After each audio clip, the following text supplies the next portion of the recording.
We are live. Wicked. So how you dudes doing? Good, man.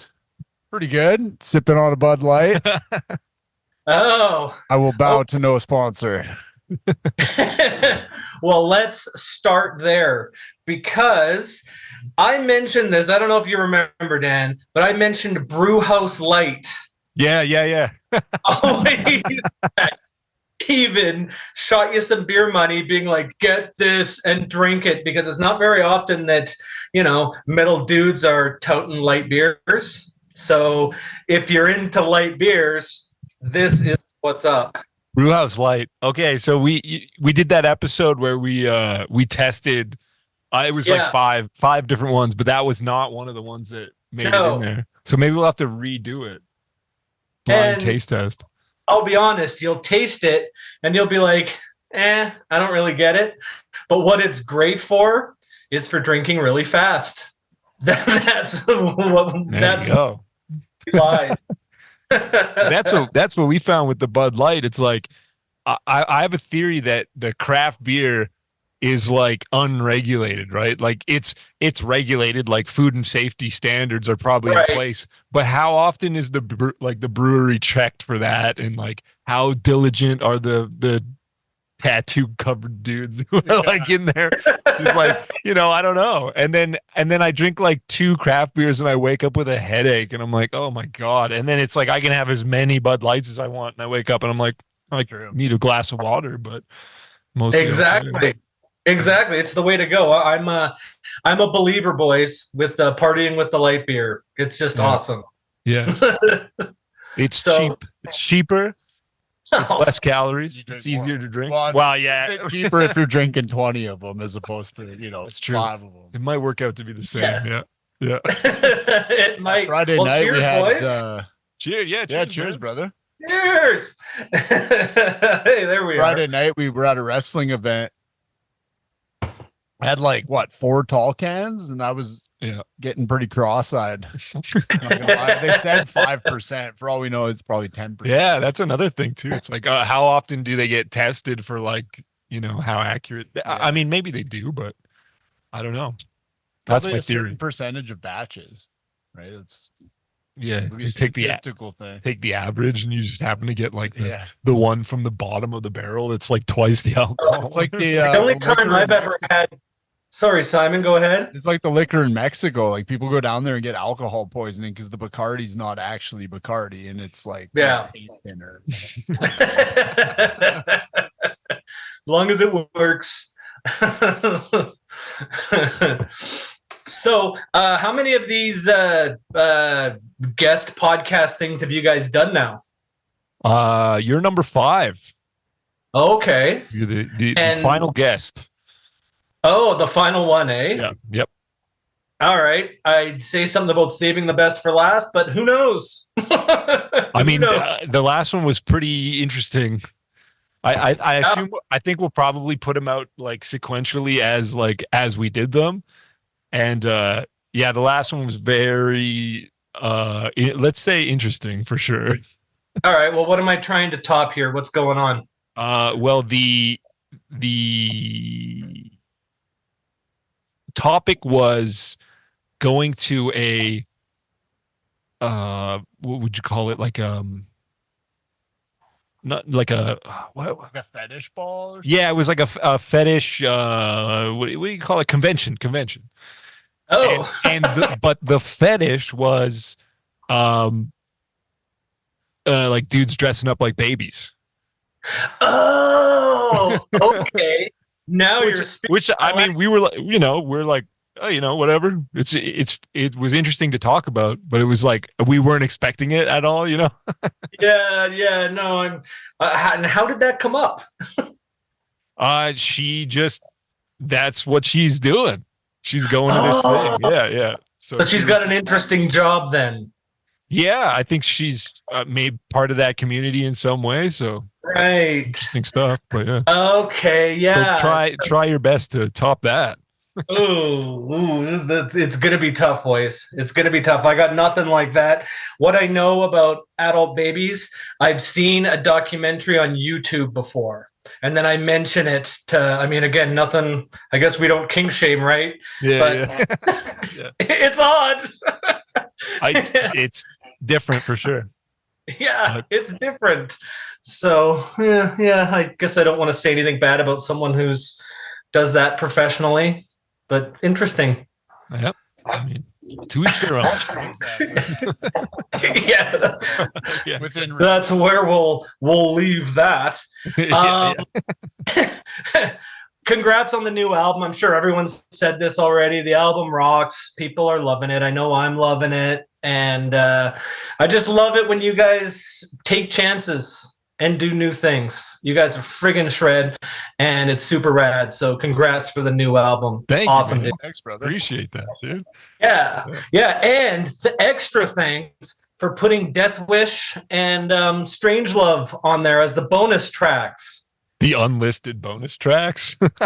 Yes, it was such a surprise. So funny enough, I was listening to it with my lady when it arrived in the mail. And so we had a nice Saturday night with some beers and set aside to, okay, we're going to rock the new Striker. And we were so excited for it. We actually forgot about that we really wanted those to be the bonus tracks. And anyways, we're listening to the album, listen to the whole thing, fully over the moon with it. And then the bonus tracks happened, and that just it made our night. So thanks again, boys. Nice. It's funny, like just like somewhere along the line in like the planning and figuring out everything for the album, we just didn't put the bonus tracks like listed on it.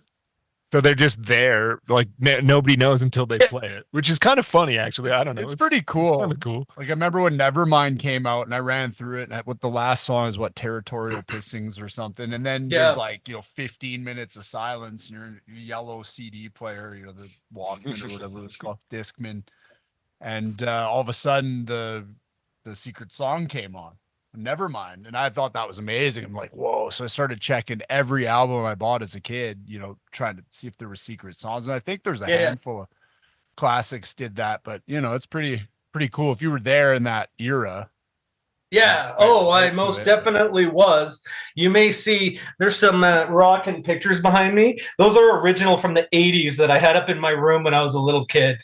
Oh, hell yeah. The metal megs and whatnot. So yeah, I've been rocking for a long time, and I remember that era. And what's cool about it is the surprise. What's not cool about it is when you have like a multi-disc changer and you're playing like a random, and then all of a sudden there's all the dead air until they play their bonus track. It's just like So yeah, now because I have those songs on CD, I can hold out from joining any subscription music or anything like that. Like that was going to put me over the top. I'm like, oh man, I can't listen to these songs unless they put it on album. So I can stay in the past. Thank you, boys. Yeah, no problem. Our pleasure. Just tell everyone it was deliberate. Yeah. I think you should. I mean, it is an interesting thing for sure. I mean, and I think that a lot of people who were like expecting bonus tracks are probably like, oh man, and then you listen to it and you're like, oh okay, it's like. I'm curious if people actually noticed or not. Like I wonder how many people. Sure, yeah, not close enough. Out of podcast practice. Yeah, I wonder how many people actually know there's bonus tracks on there. Like if at the end they cut out early, last song, just hit next or whatever, stop. Well, then what you got to say to that is it sucks to suck. Sucks. Fun fact about that video.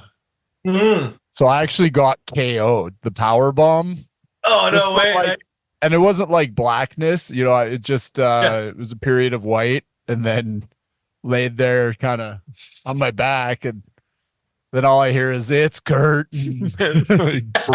Eyes roll out of my head, and then later in the shoot, Dan double foot stomped on my head. Yeah, Simon got pretty beat up at that shoot. Well, we all did, but no, that was really cool. Were you guys like surprised at how much the moves actually hurt? I mean, yeah, kind of, because they hurt like a lot. Like, Yeah. I haven't had like anything like that in like a long time. Like I think the last time I felt anything like that was like falling skateboarding when I was like, my early 20s or something. Yeah, same. I tried to jump like, I don't know, 12 stairs on rollerblades and like landed on my back when I was 12. And that was probably the last time I felt anything like that. And there's like a method to the madness. Like they teach you how to take the bumps and stuff and land like Yeah. flat on your back and like arch your hips or force your hips to the sky so that you momentum lands you on your back. But then when like a 240-pound dude picks you up like 8 feet above his head, throws you right on your spinal column, is Well, it's like it's easy to say, and it's a little harder when you're flying through the air. You're just like, what do I have to do? And you're just like, So was that the take that was left in the video? Yep. The one where he got KO'd? Yep. yeah, it was brief. The lights got turned out, so to speak. For, a brief Dude, second. in the name of Shred. In the name of Shred. I'll never forget it, right? I mean, it's now, hey, remember that time I got KO'd at the video shoot? I was surprised to actually see the moves that you took, and then Pete getting a suplex off the top rope. Like, did he have to get talked into that, or was this his? Not really.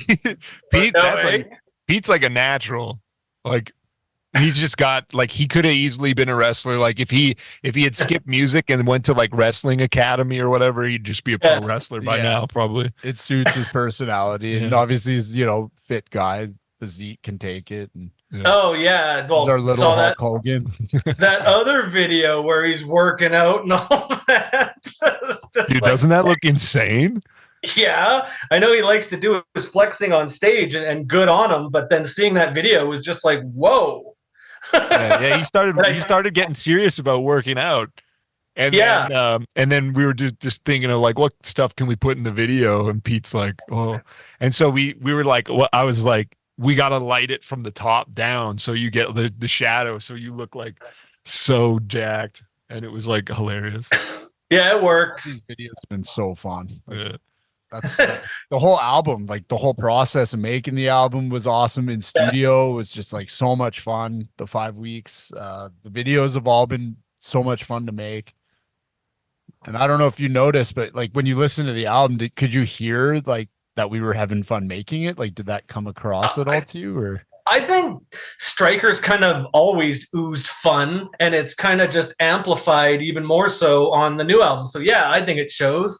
You guys aren't being super serious, which is a welcome treat from modern metal. I bought a metal mag. This was years ago, but I'm flipping through the pages. Every single page I turn it to, there's some dude just giving me the finger on it. Every single one, and I'm just like, hey, metal guys, like this is not really what I want when I buy a mag. Just 30 pictures of guys giving me the finger. Just okay, you got attitude. And they all look the same too. It's like, yeah. I mean, it's been interesting. Like, we've always had the thing where, people who are really into the first like album or two, they're like, oh man, we wish like Striker was doing heavy stuff, and it's just like, I mean, there's so many bands doing way heavier stuff. Like, we're like pizza, right?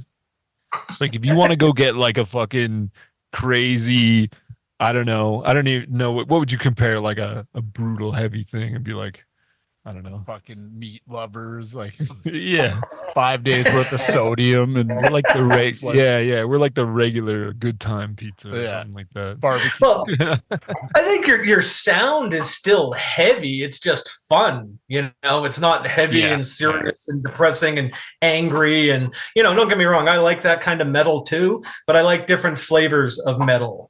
And the angry, aggressive stuff can get pretty samey because that's just what 99% of the bands out there are doing these days. Yeah. So it's not terribly innovative or fun. So yeah, you guys are a nice break from that. So thanks, man. Yeah, love the way you guys do the metal. So what's kind of the inspiration for you guys to keep going in that direction in 2024?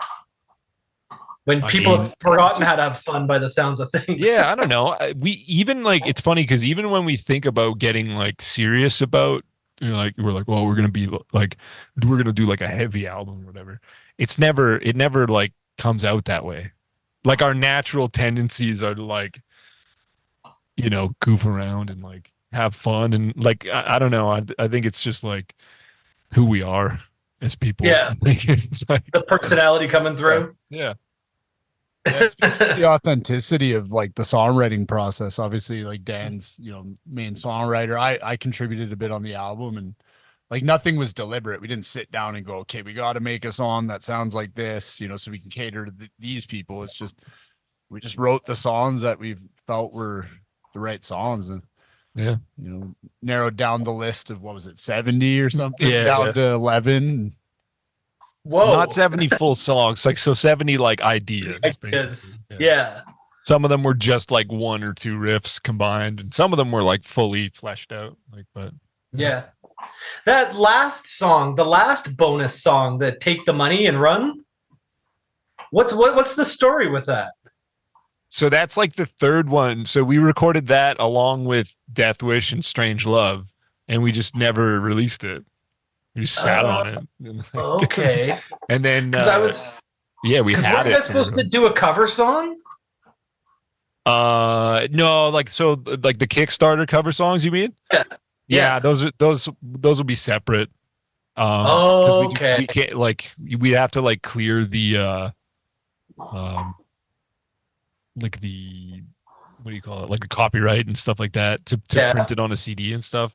And so yeah, we had it in the fine print, like this isn't gonna be on the CD, but yeah. Mm. Okay, because I was thinking to myself, when I see Take the Money and Run, I'm like, is this the Steve Miller Band song? No, it's totally not. Yeah, that would have been a funny cover.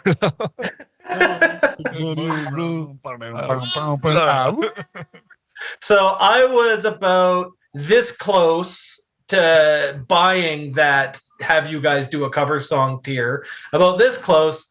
And I'll be honest, I have regrets that I did not. But I'd like to share with you what I would have chosen. Sure, yeah. I was I just won't gonna ask say. what you guys are doing because you can't say obviously, but I'll tell you what I would have chosen. So it would have been between two songs. Do you guys familiar with Tease? They're a Canadian band. Tease. Tease. I don't think so. Badass name though. Tease is good. Yeah, and it's kind of extra badass because their heyday was late 70s to early 80s, Oh. and it wasn't really that much of a heyday, all things considered. I think they're from Ontario. Anyways, they've had a bit of a resurgence because thanks to the internet, people realized they were rad. But of course, they are right up there in age. Like right up there. I guess yeah, but- 70s is a pretty long time ago now. Oh yeah, fully. Like I mean, you think about it, these guys were doing their thing about 30 years before you guys started. So yeah, they're up there. Anyways, they have a song, and I'm blanking on the name now, but it's fully awesome. Uh-oh. Oh, this looks fucking awesome. I'm just looking at their stuff on Apple Music here. Yeah. Self-titled, On the Loose, One Night Stands. It's Heartless World. That's what it is. So they have a song called Heartless World, Heartless and World. funny enough, it has a saxophone in it too. Set Heartless World aside. You guys got to listen to that. That would have been the front runner for what I would have asked you to cover. But then I had another idea of one that I think would just work. And I don't know how you guys could get the rights to do it or whatever, but I would love to see Stryker do Michael Jackson's Beat It. How rad would that be? That would be sick. That would be sick. Yeah. Yeah, I think I would have gone with that and I would make this work, boys. I don't know how you're gonna, but make it work. Dibs out, figuring the solo out. I would do it. Yeah. That'd be sick. Yeah. I mean, that's one of the ones that like people sound check all the time. Like I remember Dave, was it you or? No, I always play the riff in that. Yeah. Like if Yeah. like somebody busts something on stage, we need to kill like 2-3 minutes. I'll do that. I think this the whole vibe would be right up Striker's alley. You know, when you Strikerify it, it would just work really awesome. Well, that groove is amazing in there. Oh yeah, oh, it's a great song and all of that. I'd like to see Dan do his best Michael Jackson. Yeah, it's tough, man. It's hard to sound like other singers. Like, I did like this Kiss cover with a friend of ours, and it was like, I can't sound like Paul Stanley. I don't have the sleeves. I don't have what he's got. He's got some greasy, like, just, I don't know what it is. Roasted. But yeah, he's just like, yeah, it was just hard to emulate. And I just remember listening back and I was like, damn, I'm just not as cool as fucking Paul Stanley. But wow. It's the star child, Dan. Cut yourself some slack. It's okay. It's true. It's kind of comparing myself to yeah. Like, if you're saying I'm not as cool as like Peter Criss, then we'd be like, sure you are. Yeah, you are. Don't be so hard on yourself. my dog's back here just choking to death. What are you doing back there? Yeah, I've got my dog right down here chewing on a bone. And I'll show you guys her later since we have like 40 minutes. Yeah. So one thing we've been asking everybody is what's your metal journey been like? Like, where did you start and where are you now, kind of thing? Like, okay. Lifelong metalhead. Started very young thanks to my brother Jay. He lives in Australia. Shout out to him. I've made him a Striker fan, by the way. So you got one fan down under at least. And awesome. Yeah. And anyways, yeah, he got me started because I remember my favorite song when I was like 4 or 5 was La Bamba. And he thought that needed to change. So then we started listening to some Quiet Riot, some Twisted Sister. Then AC/DC came along, Metallica, Iron Maiden, Guns N' Roses. So like by the time I'm in grade 4, grade 5, that's kind of what I was doing. And I've just kind of kept it metal the whole way through. 90s were very dark years because 1991, I'm thinking to myself, okay, like metal and rock is like totally mainstream. Skid Row's come out and they're top of the charts and, everything's awesome and will always be awesome. And then it changed very shortly after that. And then I had to go, I was not into the grunge thing. That wasn't doing much for me, got to be honest.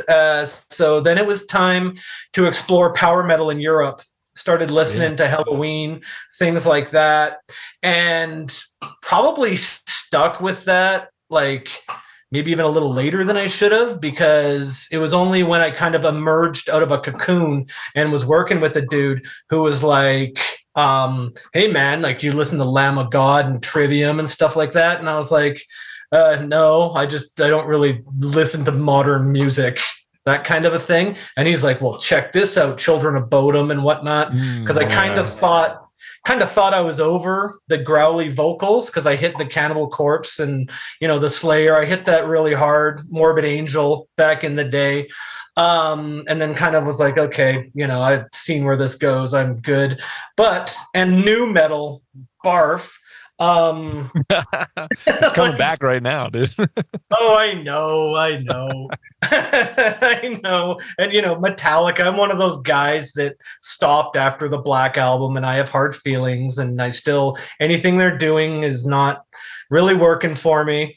But did get into Trivium and Lamb of God and Beast in Black later on. I mean, a different style of music, but as the years pass, and it was through Beast in Black on tour that I discovered Striker, because you guys were opening for them in Vancouver, and that's where I was. And anytime I go to a concert, I'll see what bands are opening and then just check them out to see if I'm going to be interested. Discovered Avatar that way. I love them. I don't know if you guys listen to Avatar or not. Yeah, that's a cool band. Oh, they're fully awesome. Yeah. Like, I love what they're doing. But anyways, checked out Striker opening for Beast in Black, and I was just like, oh man, these guys rule. Like, I wonder how they're going to be live. And then saw you guys in Vancouver at the Rickshaw, and you guys killed it. And now you got a Striker fan for life, dudes. Let's go. The touring works. The touring works. The touring works. Yeah, man. That's exactly it. So yeah, that's my metal journey. That's awesome, man. That's a good one. Yeah. Yeah, solid. I love the shout out to Children of Bodom. That was a big one for me.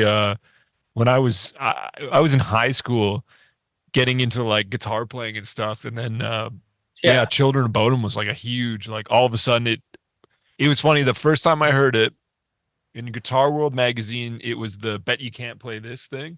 And Alexei Leho did like a guitar thing in there. And I was like, well, this is pretty cool. And who the fuck's this guy with the, because it had like a video DVD thing. Remember that. And you're like, oh, he's got like cool tattoo on his finger and all this stuff. And I was just like, damn, this guy looks crazy. Like, what's his band like? And so I listened to it and I was like, I wish this didn't have singing like this. Like, I hated it. I hated it. It took a while for it to grow on me, but eventually I was like, that was my gateway into harsh vocals, was Children of Bodom for sure. Yeah. It takes a little while to learn how to speak Bodinese, because it's just all. But yeah, when my buddy was showing me the new tunes, that wasn't really that new by the time he was showing me, but it was new to me. It was truly the Children of Bodom was the first one that I gravitated to because I heard the guitar and I'm just like, oh wow, like this is awesome, fully awesome. Yeah, it's insane. Yeah, awesome. Who's Simon? Who's one of your guitar heroes? Well, to be fair, the first one when I was a kid was Guns N' Roses. Yeah. So I was like 9 or 8 when it came out. Appetite for Destruction. And a friend of mine, we had a sleepover at his house. Like, we're sleeping in the tent in the backyard. He's like, dude, check this out. And he had Appetite, and I heard the intro to Welcome to the Jungle, and I was just like, whoa. And then like the solos and just the feel. And so that was, the first guitar player I really gravitated towards. And then a friend of mine who just moved here from Iran showed me Megadeth. And I think Rust in Peace Countdown had just come out. This was like great. Geez, that would have been like 92 or something. And so then Marty Friedman obviously became number 2, Kirk Hammett and Hetfield, Mustaine. So those would have been the initial ones. And then, got into Slayer, not really as guitar heroes, and then found Dimebag. So he'd be next in line. I found Children of Bodom way later, and I didn't like it at first. I heard Hatebreeder, and I was so used to American metal. Then I heard Hatebreeder, and it was all twinkly and neoclassical, and I just think my guitar brain couldn't process how sick it was. And then I went back and Hate Crew came out and kind of modernized that album's sound awesome. of it. And I started to run to that, and then I found Synergy, and then I went back and listened to Hatebreeder, and then it clicked. I was like, oh shit. And then Something Wild. And Bodom became one of the top bands on my shred list for years, and still at the gym. That's basically all I listen to now.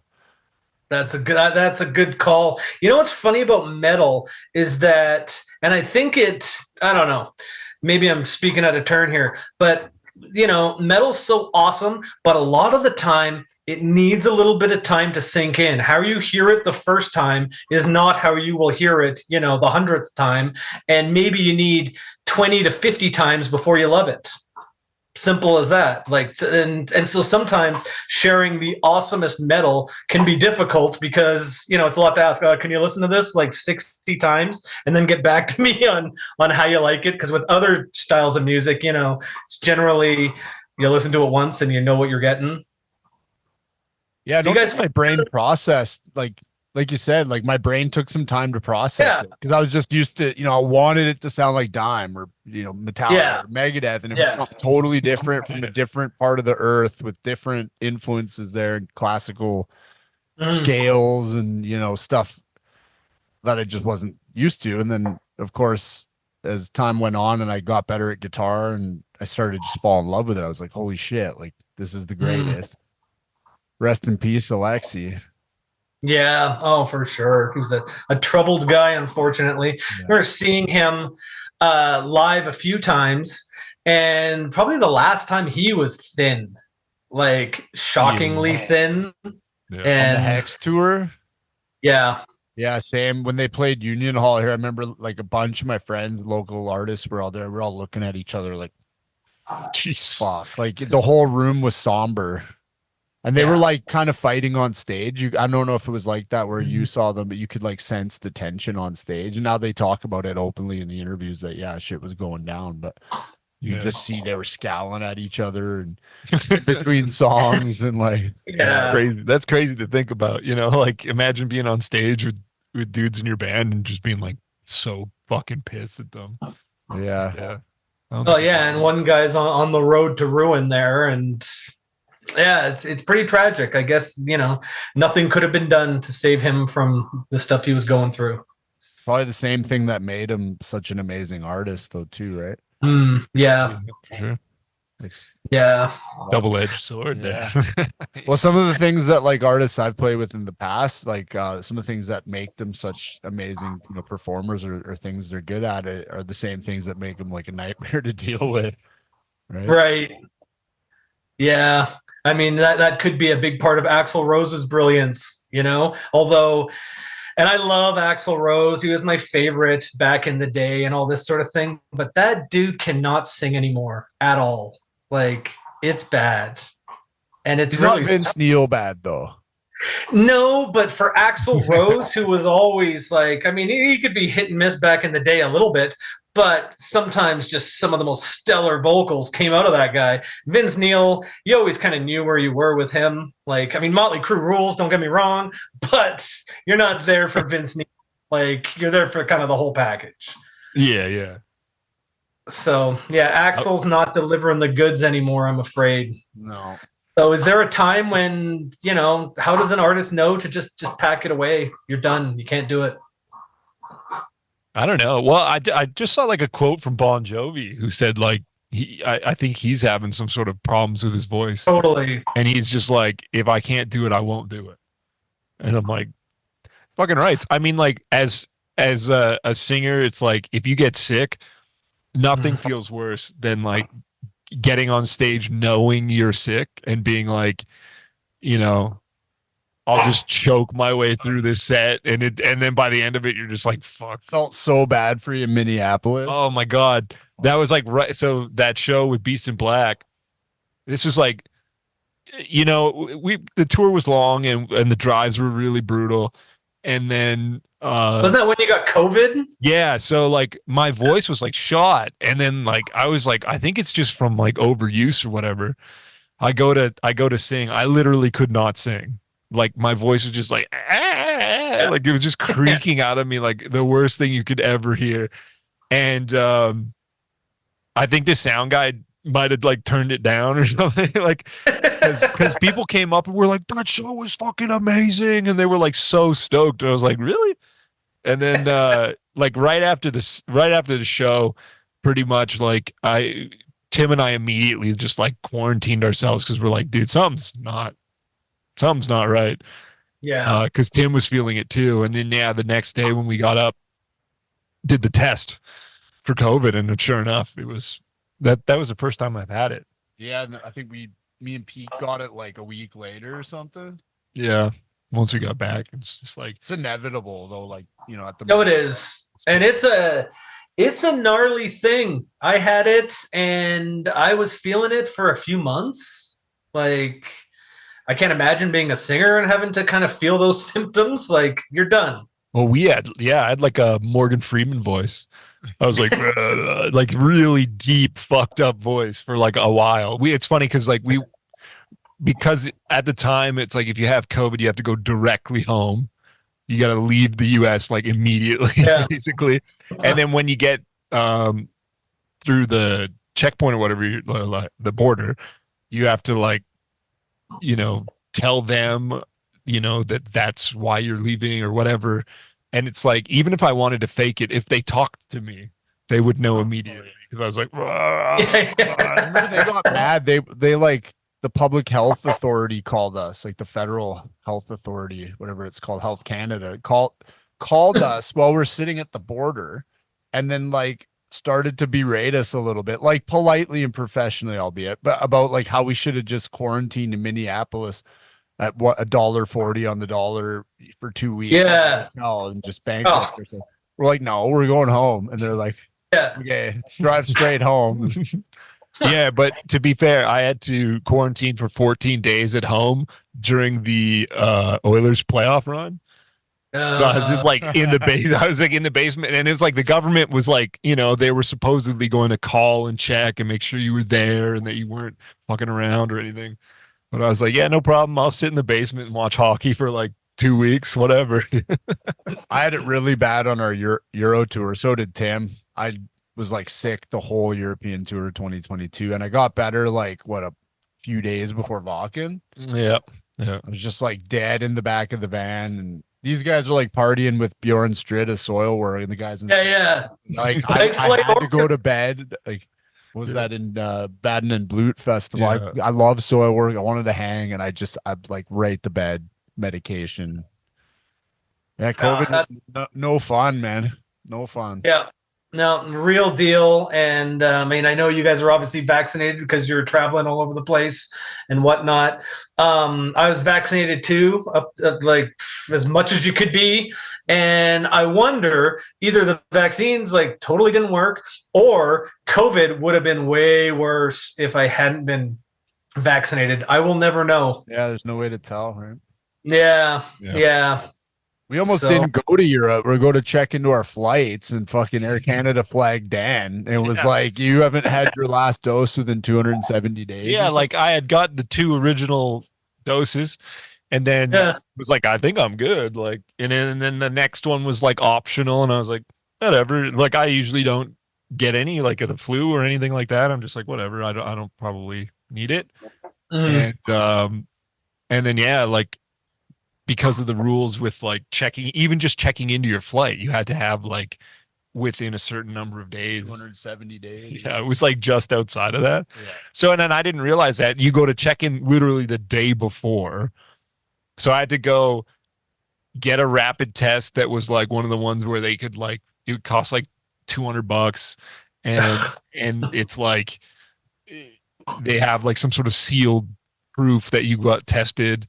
And I also went and got the vaccine, and luckily it updated like almost immediately in their system. Yeah. So I could like go and get the proof of whatever. But it was just like, it's so stressful. I was like, I'm not gonna be able to go. And at the start of that tour was already a giant mess because we had to rebook a different tour van and all this stuff. It was like, yeah, but Vakken made up for it. Yeah, it's like the pinnacle of shred. Yeah. At least in my life, anyways.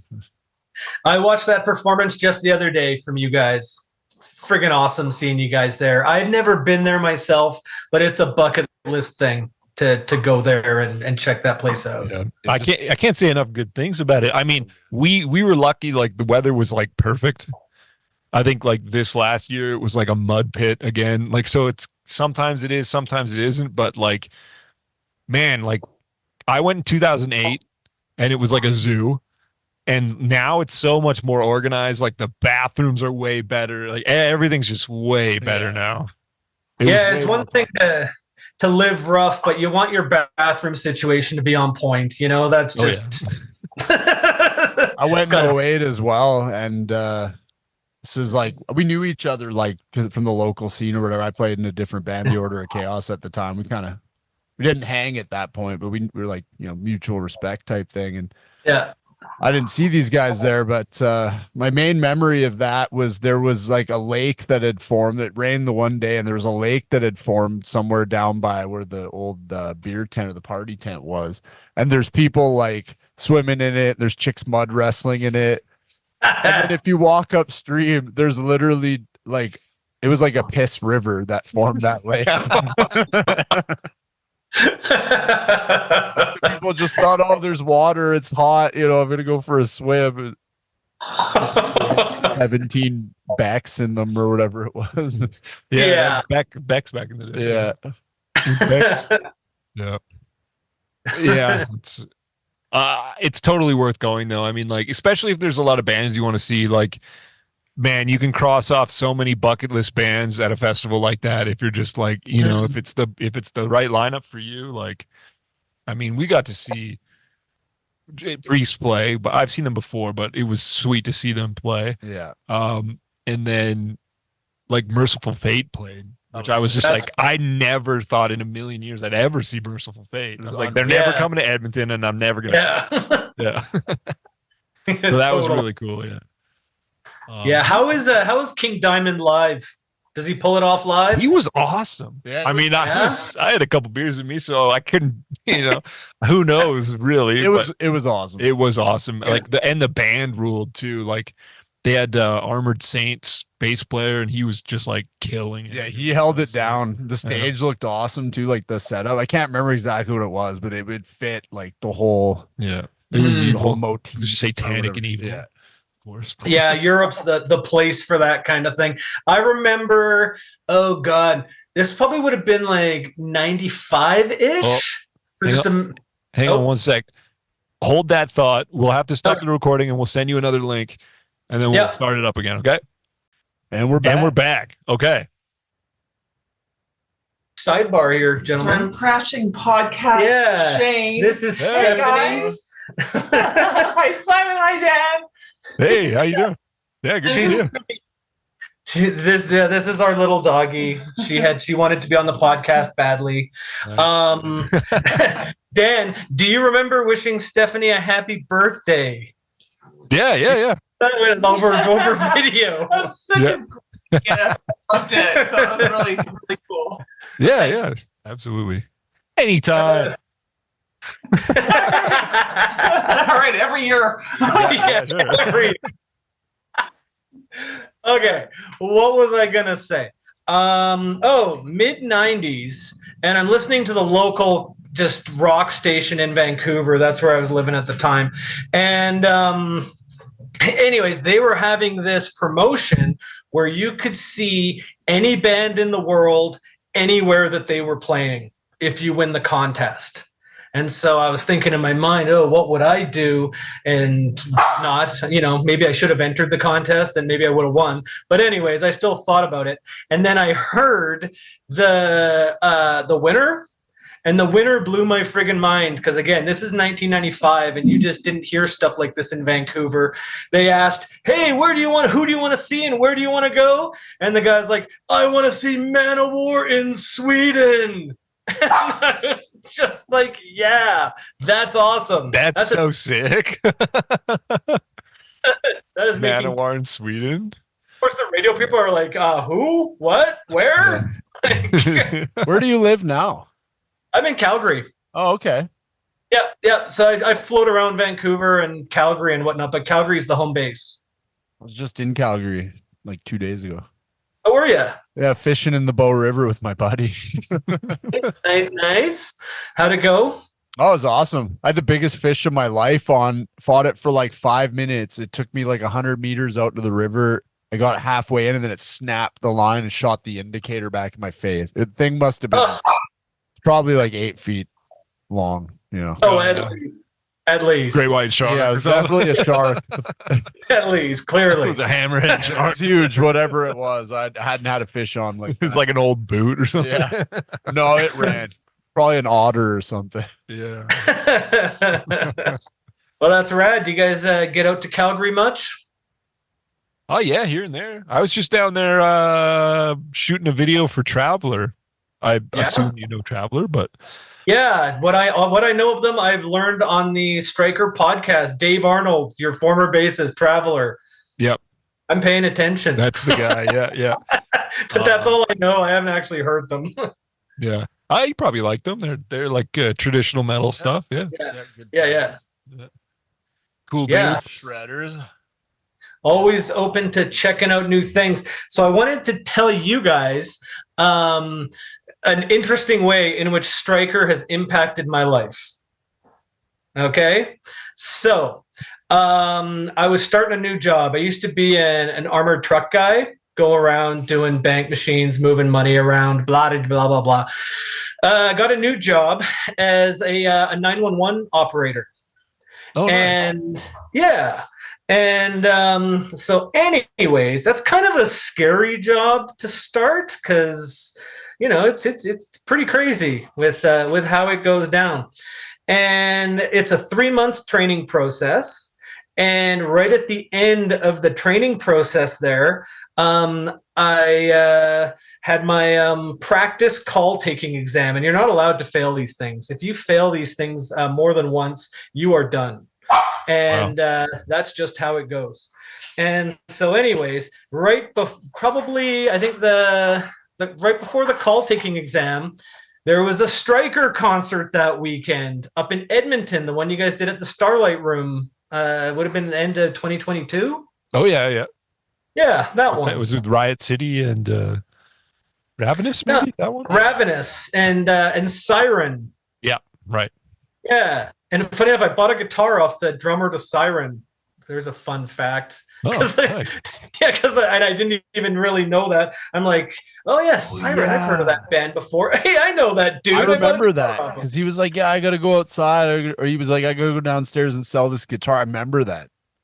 I can't remember the exact scenario, but I do remember the drummer from Siren selling somebody a guitar at that show. Yeah, no, that wasn't. I would have bought it earlier because I had already had it. I guess he sells multiple guitars. Yeah. I don't know. I don't know him. I just know I was able to. He had a lot going on at the time, and I was just lowballed him hard. He's like, "Oh, fine," to get me out of there. Got him. Yeah, got him. So, anyways. Party with you guys up in Edmonton. The concert was awesome.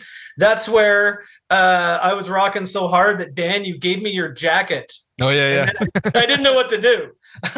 Yeah, I don't know what that's just like the heat of the moment. I was just like, I don't know what. Yeah. I went up and asked you, and you said the coolest thing ever. You're like, I'm like, dude, what's with the jacket? I don't know what's going on here. And you're just like, it's just a Brotherhood of Metal thing. And I'm like, yeah, that's what I thought. Be thankful it wasn't the jacket he wore on the Primal Fear tour. That you would have been in the hospital if I put that on you. Mold exposure. Well, I will thank you for not doing that. So, anyways, I'll get to the point of my story. So here I am now. First thing Monday morning, I had 2 days to recover because I'm not an idiot. I'm not going to show up, hungover. But I was still kind of hungover, and I had nothing but Striker going through my head, and I bombed my call taking practice exam hard. Hard. Real hard. Because I'm sitting there, they're doing like a bank robbery scenario, and all I can think of is Striker lyrics and memories from the concert and how rad it was and all of this. And I hope there's an upside to this story. Well, the upside is I was able to redo the practice exam, and I passed, and I've been employed now taking emergency calls for over a year now. Nice. And in the beginning, because it's kind of nerve-wracking, like who wants to volunteer for this? My first call was a dude in a McDonald's with an axe. And I was just my God. And so you never know what's coming in. That was probably Dave Arnold down there in Calgary. Yeah, definitely Dave. Oh, very likely. I can look into it. Anyways, the Striker song Head First was one that I always had to gear myself up. Okay, let's take this call. Let's see what it is. Let's go in head first.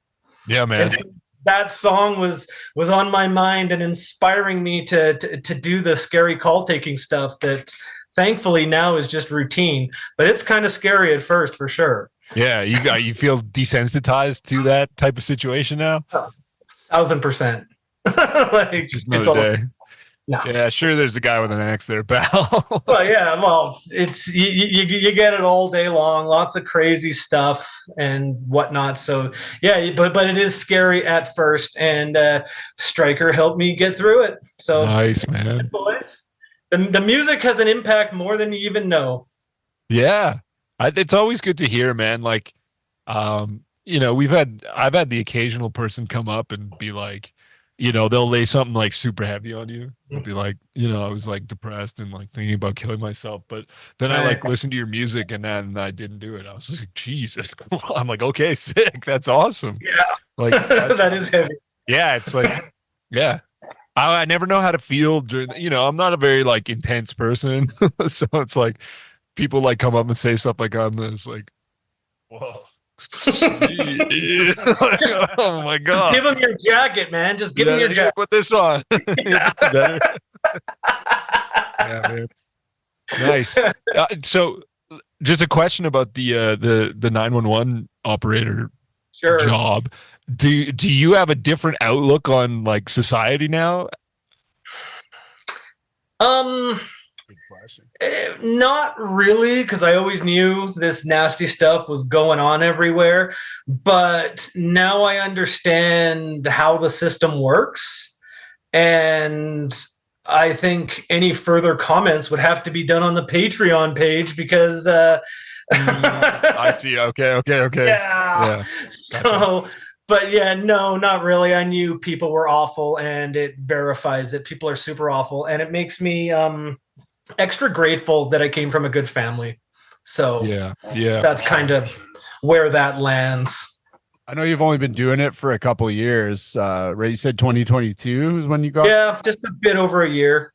Have you noticed, like, is it getting worse over like the short time you've been doing it? Like, is there any trend that you could speak to? Because from my eyes, like, stuff's been getting worse. I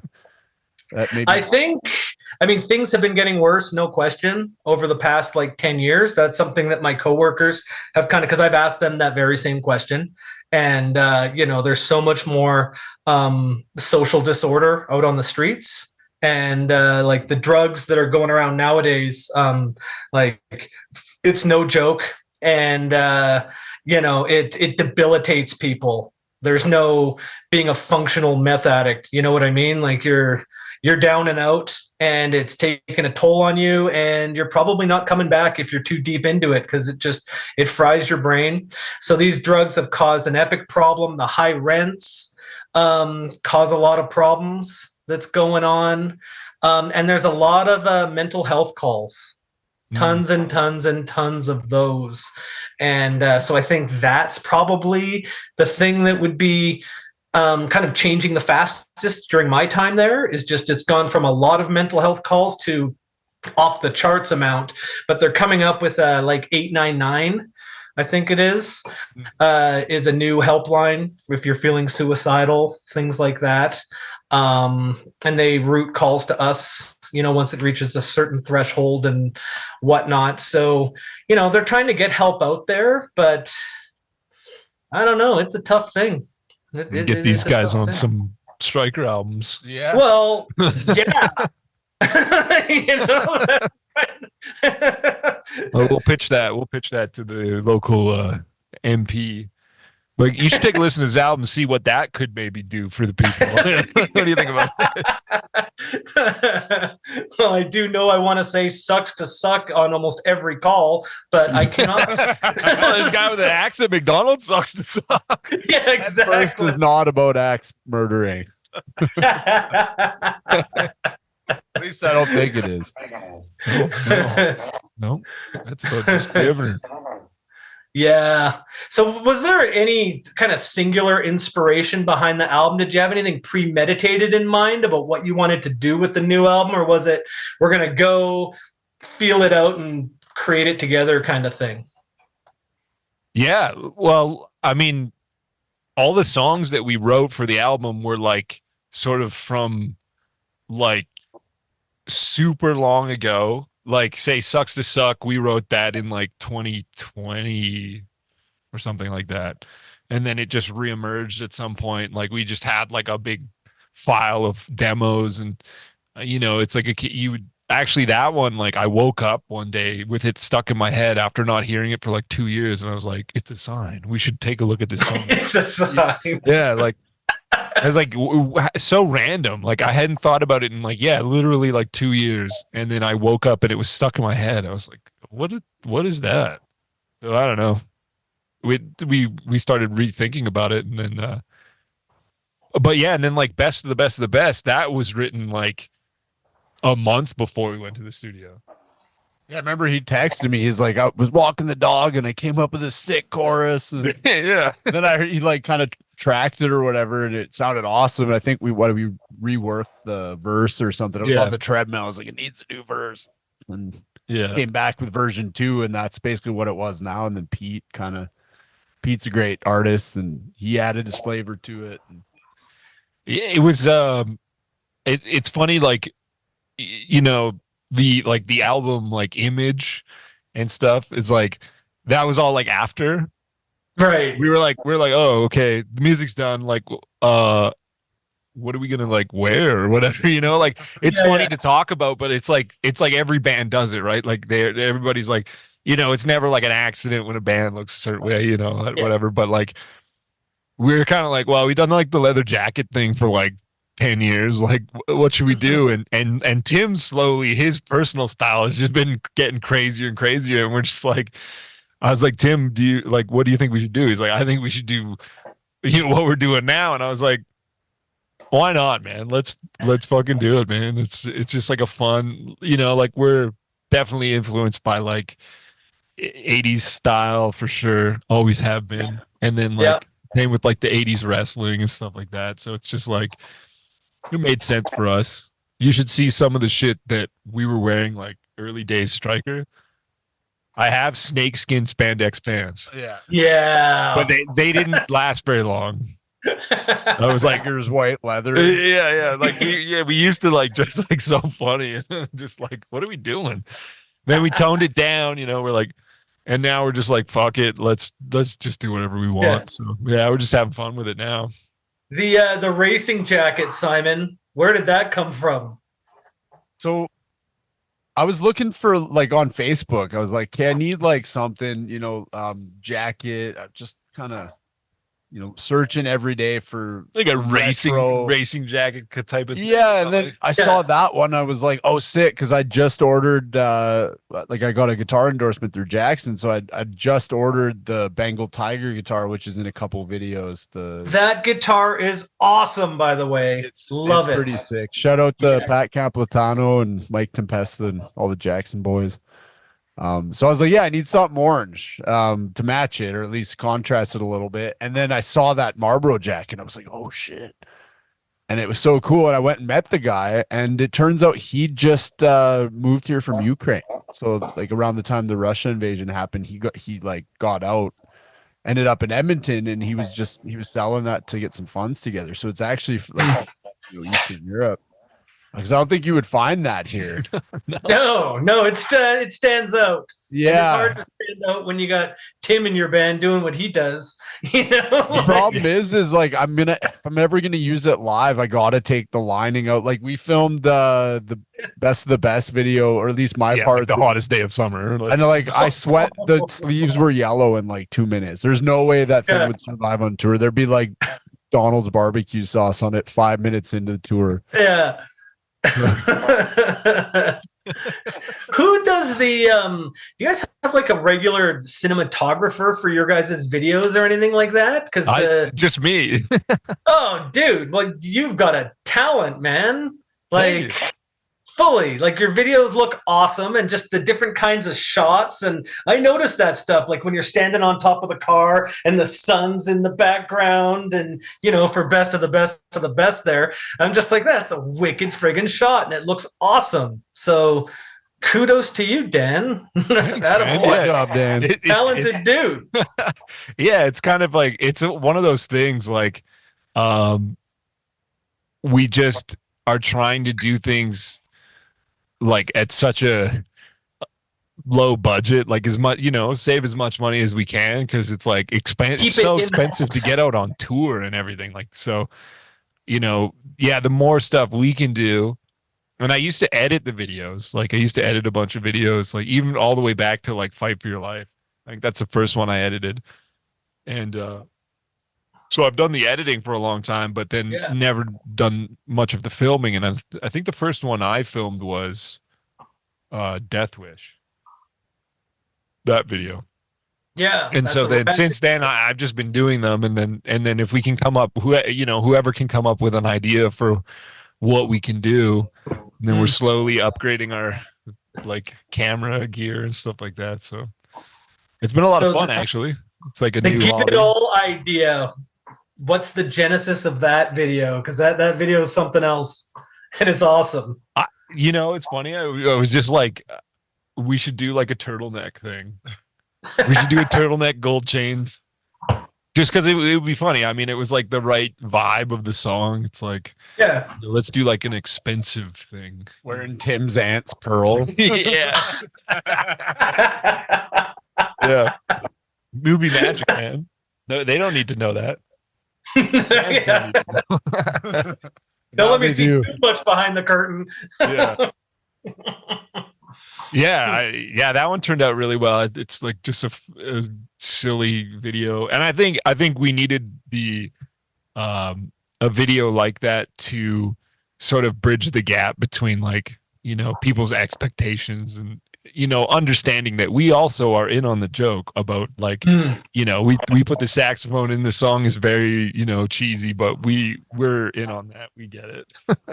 But like way overdue. Like me and Steph for years now have been like, where's a modern song with some sexy saxophone? And then sure enough, Stryker does it. So yeah.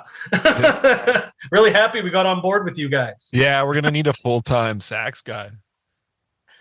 So you bought a guitar. So you a guitar player yourself? I've been playing for about 3 years. Okay, So, cool. talking to guys like you, no, I don't play the guitar, but yes, I do. And I'm trying. And I can play Fight for Your Life, the rhythm of Nice. it. That's fun. Oh, yeah. Well, if you can play that, you can play Rock You Like a Hurricane. You can play Yes. Give It All. You can play Death Wish. Death Wish. It's like, pretty standard. I want someone to tab out because the solo of it is floating out there. Former Glory. Oh. I wonder if Tim has tabs for that. He might. He's been Put it putting out stuff there. on Ultimate Guitar or whatever it is. Yeah. But I was gonna say there's this guy on YouTube. I think it's Troy Grady. He does this thing called Cracking the Code, and he put out like this free like series of like it's like the history of like shred guitar or whatever. It's just like it's so good.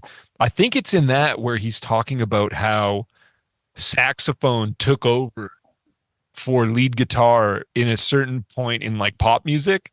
Like Mhm. there was like the late 80s or something like that. Guitar solos were out and saxophone solos were in. And Yeah. so it was like there's definitely a period of time when like saxophone was like the main thing in rock.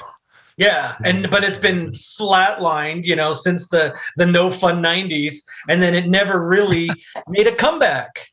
It never really made a comeback You gotta hire until a guy full time. Yeah. Merch seller, driver, sax player. Fish, Yeah. Break out the Fisher Price sax.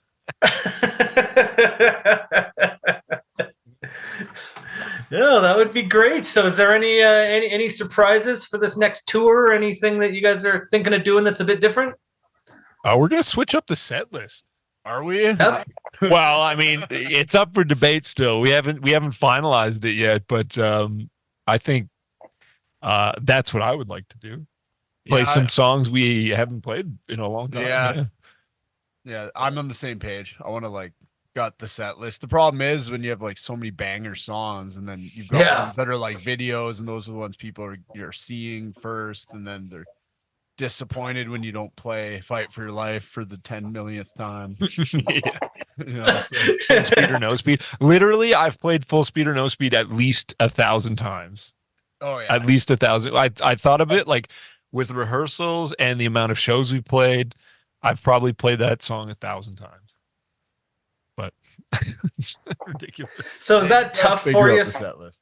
Simon? If they're like, yeah, we're gonna do a whole ton of early Stryker, and now you got to learn it.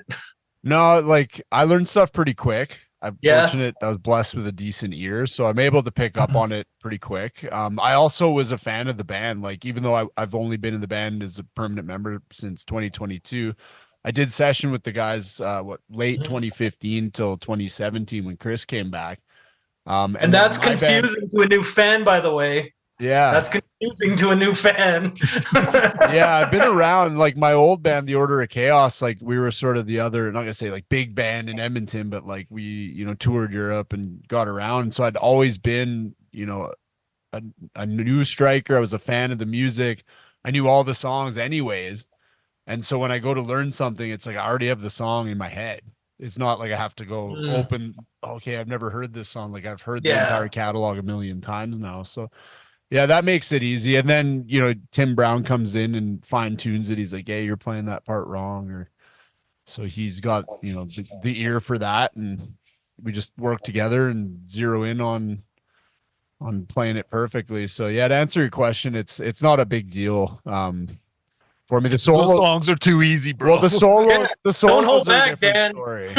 Yeah, the solos take more time than the rhythms. Yeah. Absolutely. Yeah. Yeah. No, I don't doubt that for a second. It's it's Striker, it's Max Shred, always has been. And I always feel guilty if I don't learn the solos as they are on the album. Because I'd be sad if Slash just decided he's not playing, an iconic solo. Like that somebody in the crowd might think that's their favorite solo of all time, and then you go up and just like fake it. Don't even play it properly. Dude, I was that guy. We saw Skid Row play, like, I don't know, this must have been like 2008, 9 or 10 or something like that, quite a while ago. And they had that whatever different singer at the time. But I remember in the song, I Remember You, there's like right at the end of the solo, there's like a big squeal he hits.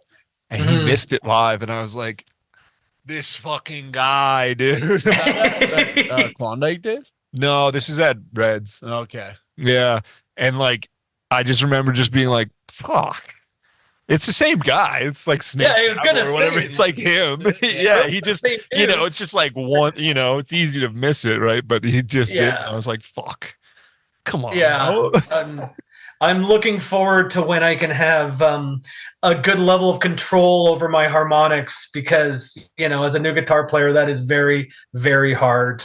And, Striker, you guys are right up there with Zakk Wylde and, Dimebag and all the other ones that just let the harmonics rip all the time. Yeah, it's a crucial part of your sound and it rules. I think I read somewhere someone was like, they put too many fucking squeals and everything's full of Yeah, squeals. there was a comment somewhere on like the new for the new release or one of the songs or for the album. Somebody actually said that was too many fucking harmonics. It's like, this clearly is not a guitar player. This fucking nerd. Roasted. So me and Steph have actually listened to Striker albums and made every time you hear a harmonic, you take a drink. And you better be Brewhouse because you're going to be slamming it down. Yeah, it's giving their light beers. Yeah. Yes, exactly. That's awesome. So, are we at that magical part where we're all done today? I mean, it's up to you, man.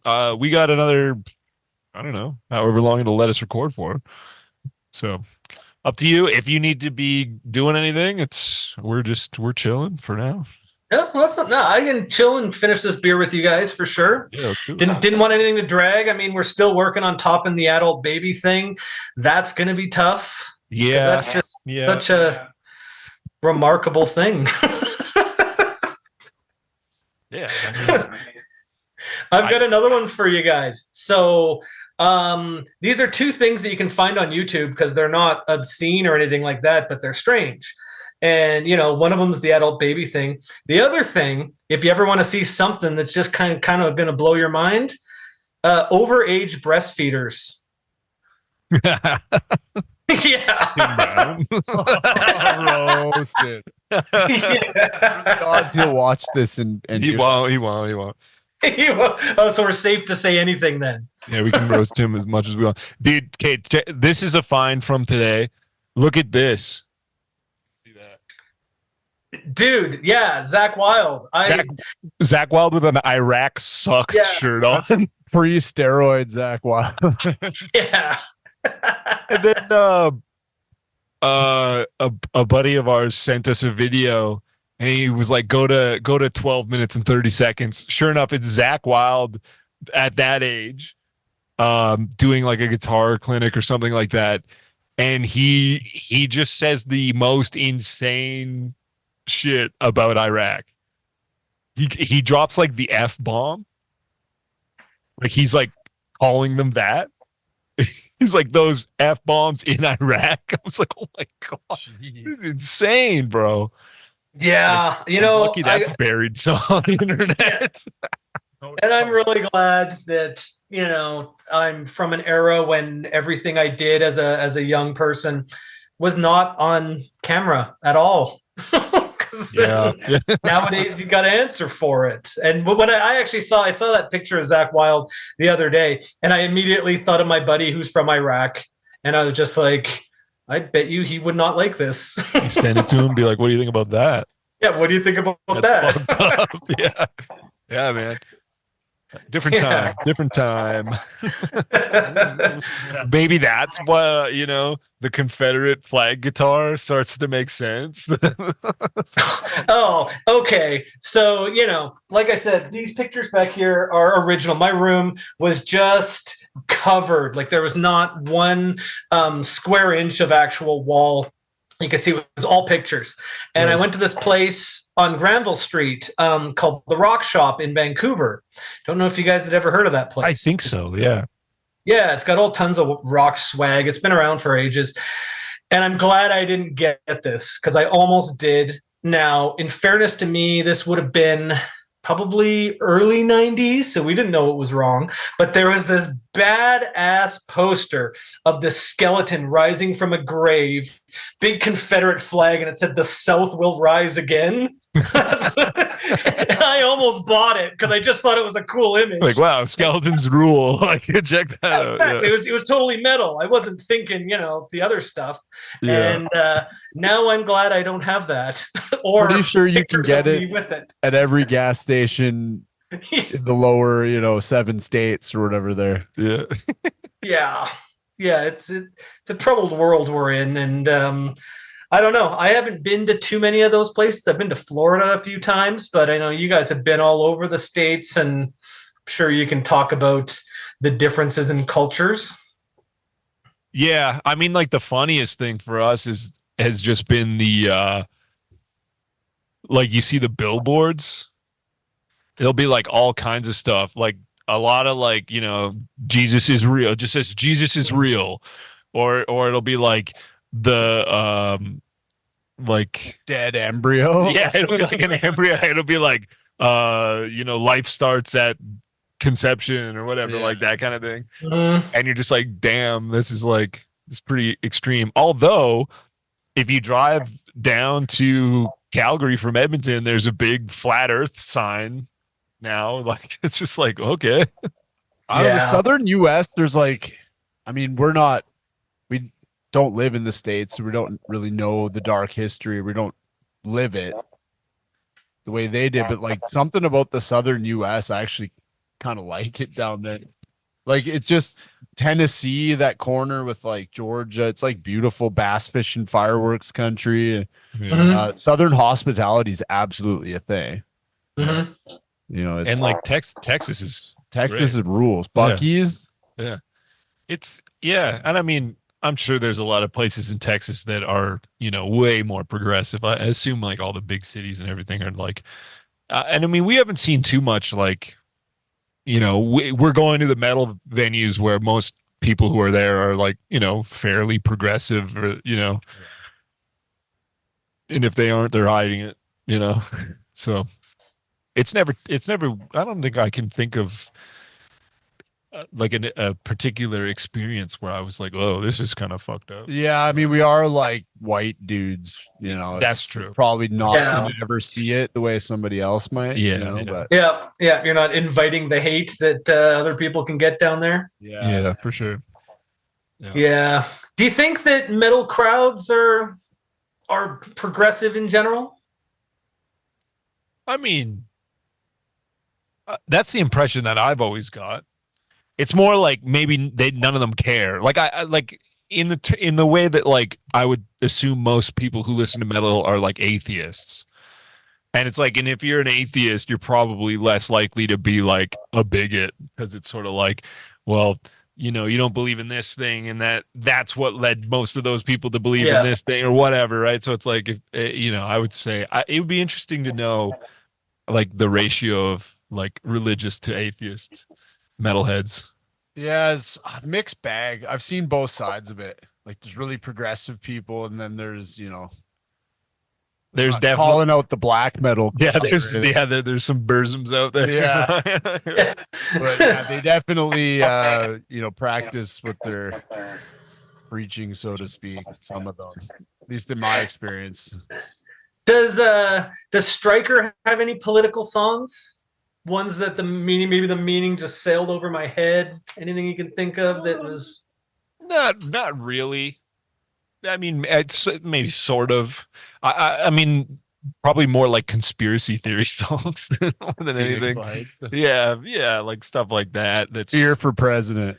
nothing too too on the nose. More of just like maybe like social commentary or something, but never like a you know. Politics isn't Freedom. fun. Yeah. no, It's not at all. Yeah, fucking super annoying. It's getting sucks. worse. I'd rather talk about fucking going fast and drinking beer and whatever, you know. Both cool things. Fighter jets. Yeah, exactly. Fight.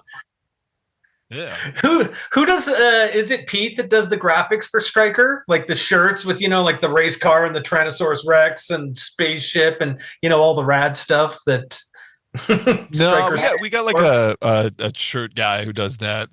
But okay. but I mean, I'm sure Pete could do it. Yeah, Pete does a lot of our like visuals, like when we're putting out like social media posts and, you know, Kickstarter stuff, and he's really started to excel at it.